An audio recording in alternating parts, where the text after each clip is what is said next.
Assalamualaikum warahmatullahi wabarakatuh. Shalom, Om Swastiastu, Namo Buddhaya, salam kebajikan dan salam sejahtera untuk kita semua.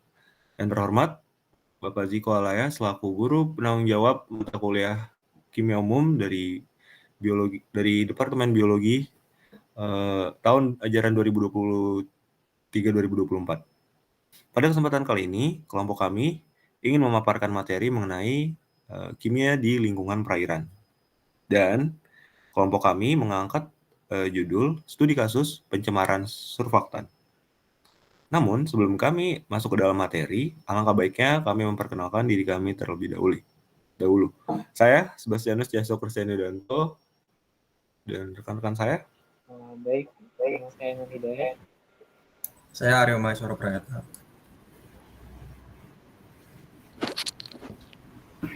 Saya Bimo Haji Permana. Saya Billy Wijaya. Saya Raki Fauzi Santo. Baik, setelah kami melakukan perkenalan, mari langsung saja kita masuk ke dalam materi. Oke, di sini ada pendahuluan yang mencakup latar belakang seperti kondisi kualitas air suatu perairan yang baik sangat penting untuk mendukung kehidupan organisme yang hidup di dalamnya. Penentuan status mutu air perlu dilakukan sebagai acuan dalam melakukan pemantauan pencemaran kualitas air. Nah, pencemaran yang terjadi secara langsung ini bisa memberikan pengaruh yang negatif terhadap biota perairan, mulai dari terjadinya gangguan proses biologis hingga kematian massal.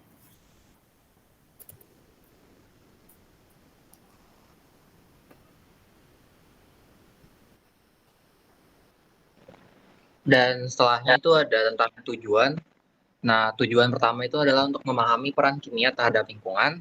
Yang kedua, mengetahui fungsi surfaktan bagi kehidupan sehari-hari. Yang ketiga, memahami dampak dari pencemaran lingkungan akibat surfaktan. Yang keempat, memahami solusi dari dampak pencemaran lingkungan akibat surfaktan.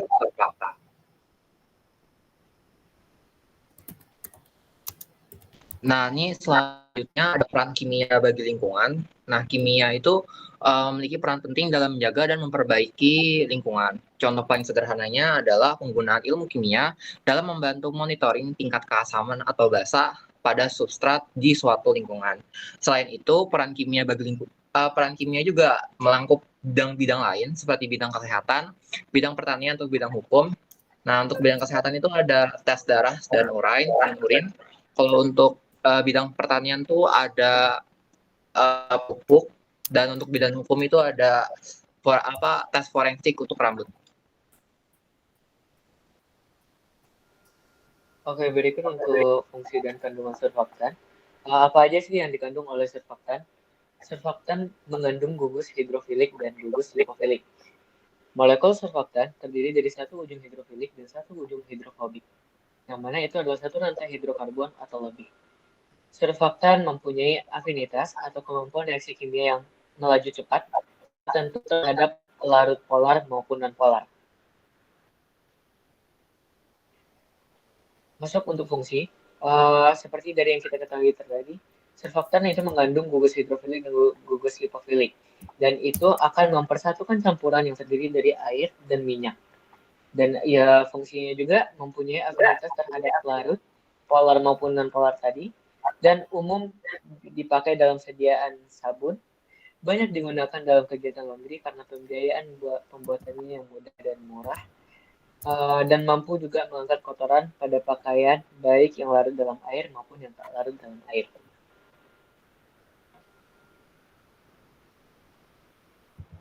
Ya.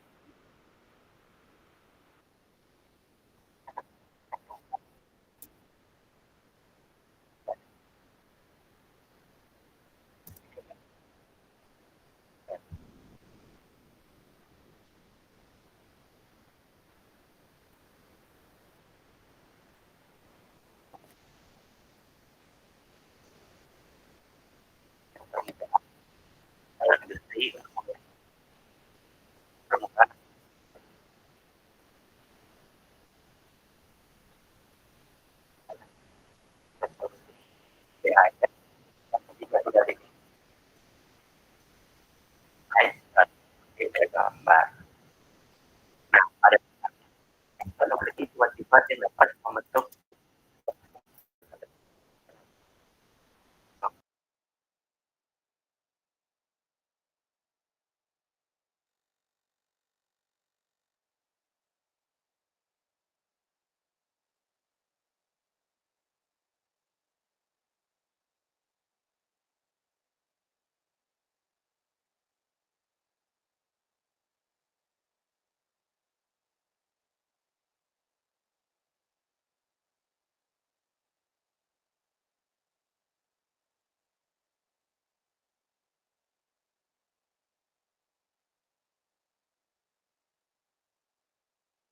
Lalu apa saja sih dampak dari pencemaran lingkungan akibat surfaktan yang berlebihan?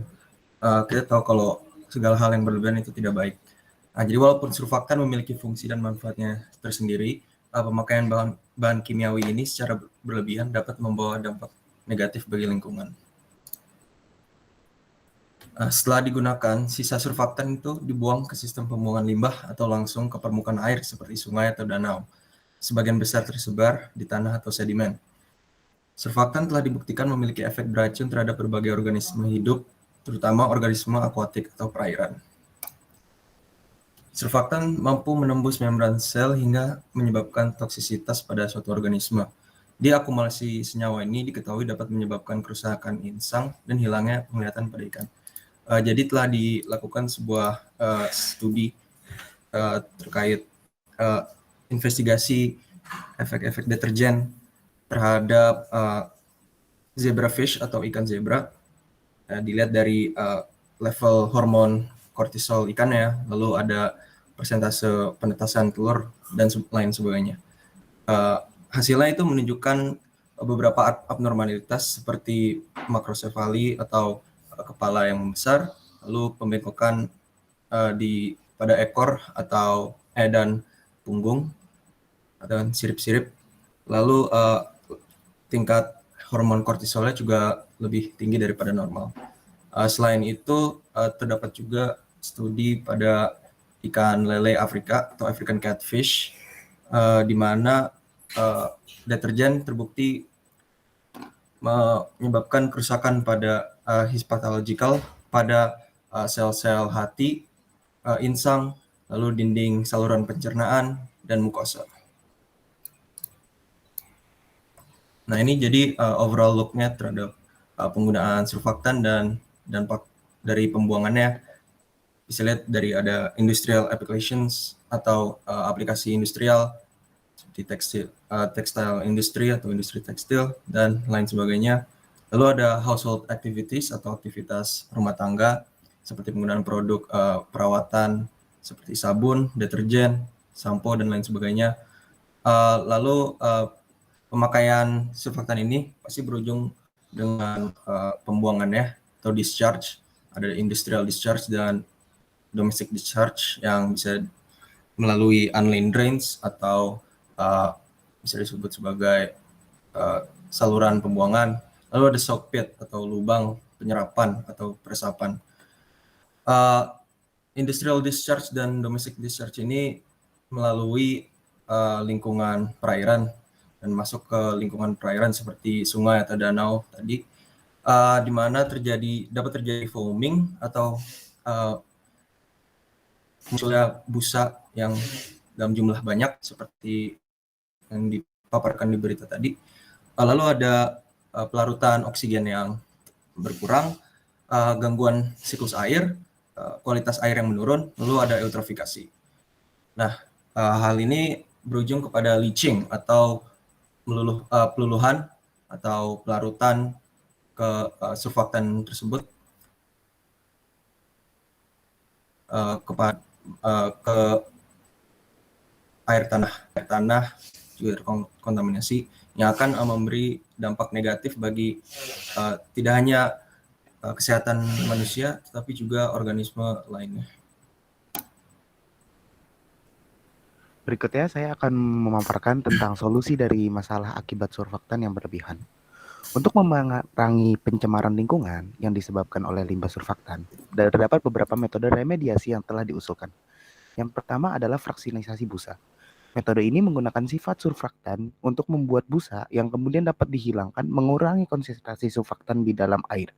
Kita dapat ketahui bahwa surfaktan ini adalah salah satu substance yang paling mudah untuk menghasilkan busa. Oleh karena itu, dia sering digunakan oleh industri sabun. Dengan limbah yang tidak bisa diolah secara baik, fraksinisasi busa merupakan salah satu metode yang paling sering digunakan untuk melakukan penghilangan kadar surfaktan yang telah tercemar dalam lingkungan. Lalu yang kedua ada proses oksidisasi lanjutan elektrokimia. Proses ini menggunakan reaksi elektrokimia untuk memecah polutan termasuk surfaktan. Hal semua dari saran yang kami punya telah kami kaji menggunakan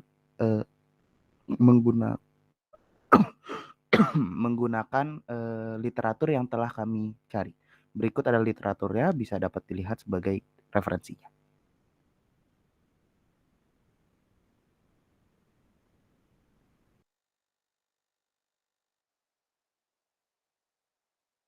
Baik, setelah tadi penjelasan oleh rekan-rekan saya bagaimana ada peran, kemudian ada juga bagaimana dampak dan juga pencemaran dari surfaktan itu sendiri, maka kelompok kami menarik beberapa kesimpulan, di mana kesimpulan yang pertama adalah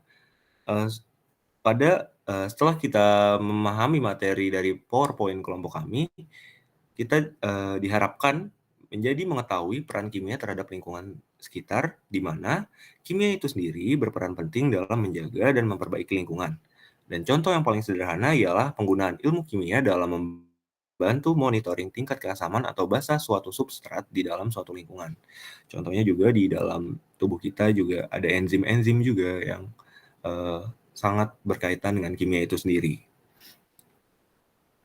Kemudian kita juga diharapkan untuk mengetahui fungsi dari surfaktan itu sendiri, di mana beberapa contoh dari fungsinya itu, yang pertama ada mempersatukan campuran yang terdiri dari air dan minyak, mempunyai afinitas tertentu terhadap pelarut polar maupun non-polar, kemudian umum dipakai dalam persediaan sabun seperti yang sudah dijelaskan oleh Kak Raffi tadi, karena surfaktan ini mudah untuk membuat busa atau menghasilkan busa, jadi benar-benar sering digunakan oleh produsen-produsen sabun untuk surfaktan itu sendiri dijadikan kandungan di dalam sabun itu sendiri.